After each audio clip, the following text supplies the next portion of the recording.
রাতে রাতে আমার প্রিয় পরিবার, আজকে ডিউটি থেকে ফেরার সময় তোমাদের দাদাভাই আমাকে ফোন করলো, করে বললো আমার না খুব খিদে পেয়ে গেছে, আমি কি বাইরে থেকে কিছু নিয়ে যাব? আমি বললাম না না, তার কোনো দরকার নেই।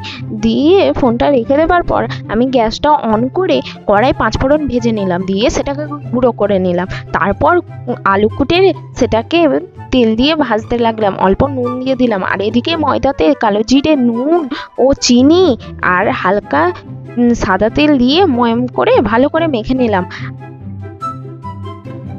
আর এদিকে আলুটা ভাজতে ভাজতে 2টো বাদাম দিয়ে দিলাম।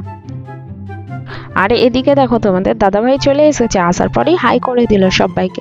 তার সাথে দিয়ে দিলাম আলুটাতে আদা কুড়ে, একটু লঙ্কা গুঁড়ো দিলাম, হলুদ গুঁড়ো দিলাম, সামান্য চিনি, আর তার সাথে দিয়ে দিলাম ভাজা করে রাখা 5 ফোড়নটা, দিয়ে ভালো করে পুরটা বানিয়ে নিলাম সিঙ্গারা বানানোর জন্য। তারপর যে ময়দাটা মেখে রেখেছিলাম ওটাকে ভালোভাবে বেলে নিলাম, দিয়ে পিস পিস করে কেটে নিলাম। তারপর সিঙ্গারার একটা শেপ দিয়ে আলুর পুরটাকে ভরে দিলাম, দিয়ে ভরা হয়ে যাবার পর কড়াই বসিয়ে দিলাম সাদা তেল গরম হয়ে যেতে সেখানে সিঙ্গারাগুলো আমি চটপট ভেজে নিচ্ছি। বাইরে খাবার থেকে ঘরে বানিয়ে খাওয়াই আমার অনেক ভালো লাগে, কিন্তু হ্যাঁ মাঝে মধ্যে বাইরে খেতেও সবার ভালো লাগে, কিন্তু বাইরের থেকে বাড়িতে বানিয়ে খাওয়াটাই ভালো। তোমরা কি বলো? এই দেখো তোমাদের সাথে কথা বলতে বলতে সিঙ্গারাটাও ভাজা হয়ে গেল। এখন কেমন খেতে হয়েছে তোমাদের দাদাভাই বলবে।